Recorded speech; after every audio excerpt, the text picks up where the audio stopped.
Avoid this common holiday trap when it comes to you and your fearful dog or anxious one towards guests or visitors. The trap really is misassessing how your dog feels in a group setting during these events.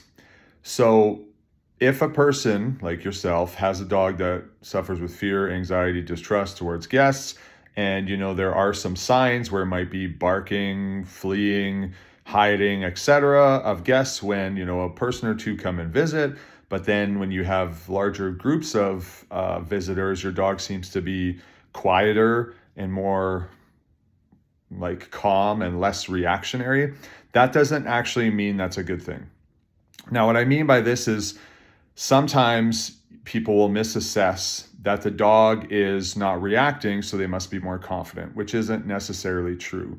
They might be more inhibited. And what I mean by that, for instance, is I used to have a dog named Kia who was quite leash reactive towards people and other dogs.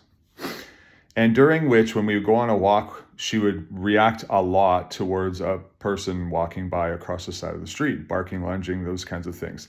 However, if I walked her downtown and there was a lot of people all over the place, she didn't actually react at all. And I thought we were making progress.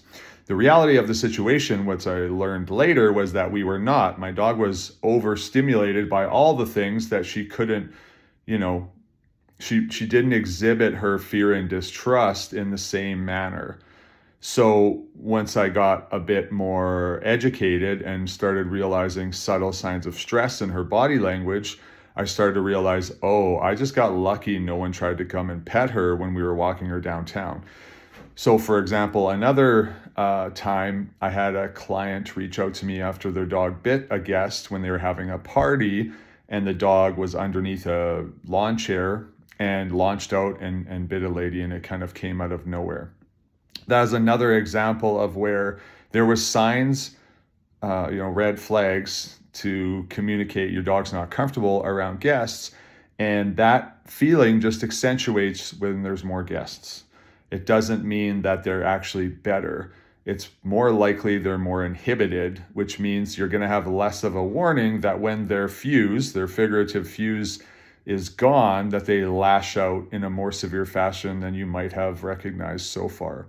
So what I would recommend is you be careful. And if you have a dog that has fear, distrust, anxiety towards guests, and you're having company over, you might want to consider an alternative, such as, having your dog at a trusted family member's house when the guests are over, having the dog at a kennel or facility that they're more confident with, or some other option. While you're making a turkey and entertaining guests is probably not the time to do training. Plus, if I was to, assist someone, and when I do, when it comes to building confidence with guests, we do not do it in groups. We do it one-on-one.